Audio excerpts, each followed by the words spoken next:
Wil Hodgson. As Andrew said, I'm not a Londoner, I'm from the People's Republic of Chippenham, a bit further down the southwest of England. I used to be a skinhead, I've been a punk mostly. I was a professional wrestler for about 9 months, did about 3 or 4 30-man battle royals. Everyone's done that if they not. And I've been collecting Care Bears and My Little Pony since I was about 5 years old, so that's had varying effects on the pan, so I've chosen it, kind of scuppered my chances of becoming a skinhead of any great note. See, a lot of people have got the wrong end of the stick about skinheads. They think of skinheads, they think of sort of glue-sniffing, idiotic, fascistic morons. That's really only 40% of skinheads that are like that. The other 60% are perfectly reasonable blokes. What people do is they confuse skinhead, which is a working class subculture that's concerned with like clothes, soul music, oi music, like they confuse it with the sort of dickheads you see on like English Defence League and not National Front marches, these sort of idiots waddling down the streets of Great Yarmouth and gobbling on the floor and giving kind of tingly armed angina-y half-assed Hitler salutes for the TV cameras. That's not skinheads, that's just dickheads with alopecia.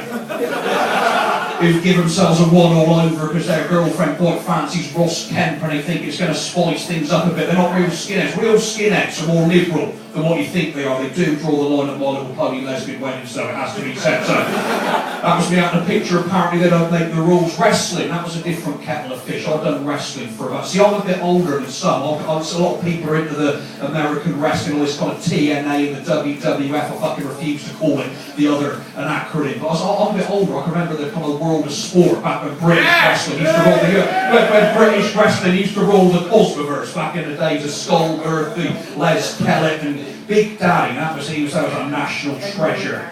Was he not? Big Daddy, that was a simpler time back when the nation's schoolboys were content to be entertained by an overweight Yorkshireman called Shirley who achieved this simply by wearing a back-to-front women's bathing costume and a spangly top hat. There's a lot of scrutiny being cast on what wasn't considered suspect in the 70s and 80s that would rightly because it's highly suspect now. I honestly hope the memory of Shirley Crabtree can remain intact in that.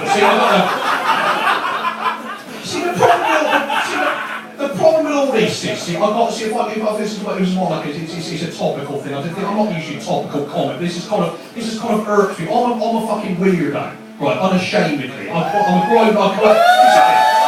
I've got an arm full of Care Bear tattoos, I've got a flat full of My Little Ponies and autobiographies of state executioners and Scar records and strawberry shortcake. I'm an unashamed fucking good British weirdo. Do you know what? Jimmy Savile has given all of us good honest weirdos a fucking bad name with his seedy fucking behaviour.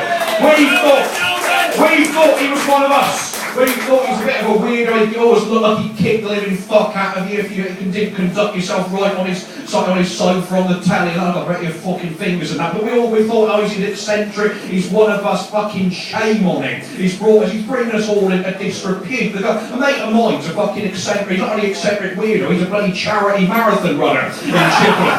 Of course, we're the running man. He runs around Chippenham in a fluorescent tabard singing that Amarillo song. The poor fuck would come in the pub and he's like, he usually comes bursting in singing Amarillo. I was like, well, I'm raising this for that, I'm going to run a New York Marathon. He just come in more sheepish than I've ever seen anyone in my life this week. Just sort of like, I'm still drinking here. Is everyone going to tar and feather me and burn me alive or anything? He's giving us all a bad fucking name with his fucking despicability. But anyway, so I used to be a wrestler, I'll still be able to do material about British wrestling down the line. But I used to do it. See, the thing is, I got into wrestling. I didn't think I had the physique to be a wrestler. I've got an old body. I'm all kind of skinny arms and tits. My body. I've not got the physique of an athlete. I've got kind of it's from the back of it. I look all right. I've got the back half of someone who looks after himself. It's not quite turned around. You can see I've been putting more hours in real ale than like blasting me abs or whatever. I've got tits as well. I have to say tits. I can't say boobs. It's one of those fucking words like banoffee. I refuse to say.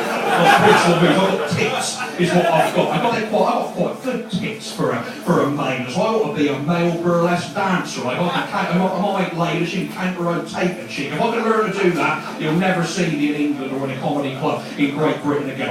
I'll be in Vegas, opening up for them two fucking... You can teach me to counter-rotate. I'll tell you something, no one will ever see me in Great Britain again on a stage. I'll be out in Vegas supporting them two blokes with a fucking white tiger, counter-rotating big tits. Apparently it's all in the underarm. You'll get the bingo wing against the old under tit there and go bang like that, Swanee whistle noise option, all as it goes on. sort of the other one. I never have to buy my own drinks in pubs ever again. As long as I live, just walk into the dog and trumpeting sort of barks or whatever. What are you going to do? I've got to can't rotate me tits, be showering me with money and drinks, and I've been living a life of a rambling hobo, can't rotate me tits in the pub. So I'm always thinking of a Radio 4 show for myself. That'd be if you lose some of it on radio, the tit can't rotate. So Wil Hodgson rambles around the country, and David Attenborough recorded claps folk songs, and Wil Hodgson can't rotate his tits and uses the locals. We've come a long way from British wrestling here, and so only thing I've visited also girls' hands, which are brilliant for foreplay, not so great for hog carrying, wrestling, and kicking the fuck out of people in public. You can't kick the fuck out of people with your hands, can you? What's it? Punching the fuck out of people, kicking the fuck out of people. Unexpected surrealist whimsy now. It's when they not feeling to eat your ass. Well, so the thing is, British wrestling ain't like American wrestling. American wrestling is all about steroids and like going to the gym and injecting stuff in the back of your scrotes and protein shakes. British wrestling has always been built on a solid bedrock of meat pies and best bits here. See, people scoff at that. No British wrestler ever had too many pies and murdered his whole family as a result of doing something.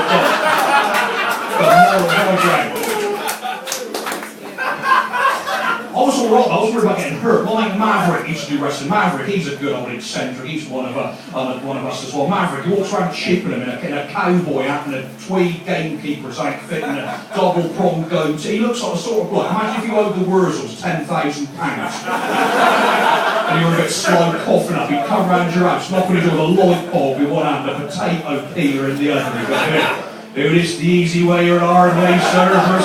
Personally, I prefers the hard way, I tell. You listen to the wise old owl as I gouge you to fucking death, you old Maverick. People pay, like old man pubs, you like Tim that pay Maverick a drink in there. And they've got a bit of trouble in there. You'll get down and the trouble will be like an 18-year-old playing the one-armed bandit one night a week. Maverick will go down there, he'll powerbomb them through the bottom.